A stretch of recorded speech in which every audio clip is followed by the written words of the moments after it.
જય શ્રી કૃષ્ણ મિત્રો। જો ગામડાનું વાતાવરણ એકદમ મસ્ત છે, સવાર પડી ગઈ છે તો હવે જો ભાખરી સવારમાં જોવે આપણે એટલે આ ચૂલો કર્યો, મેં કીધું આજે ચૂલાની ભાખરી બનાવીએ તો ગરમા ગરમ ભાખરી બની ગઈ છે તો ખાવાની બહુ મજા આવશે, કેમ કે ચૂલો પ્રગટાવતા મારે કલાક થઈ હતી મારે, હજી પણ ખાવી છે ચૂલાની જ ભાખરી। એ વાતાવરણ એકદમ મસ્ત શુદ્ધ છે, સવારે વહેલા ઊંઘ ઉડી જાય છે।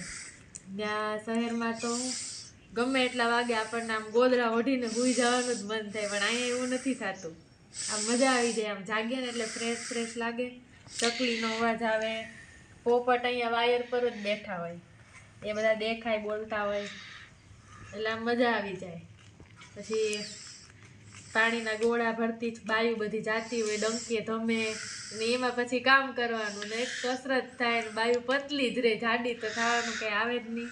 એટલે ગામડે તો હું બહુ મજા આવી જાય, પાણી છાંટીને ફળિયું એકદમ મસ્ત ક્લીન કરી નાખવાનું ને એ માટીમાં હાલવાનું, અને ત્યાં તો હું ડામરવાળા રોડ હોય એટલે કાંઈ મજા આવે નહીં અહીંયા જેવી। અને અહીંયા તો શુદ્ધ હવા, સવારે યોગા પ્રાણાયામ કરવાની મજા આવી જાય। તો હવે અમે લોકો નાસ્તો કરવા બેસી જઈએ।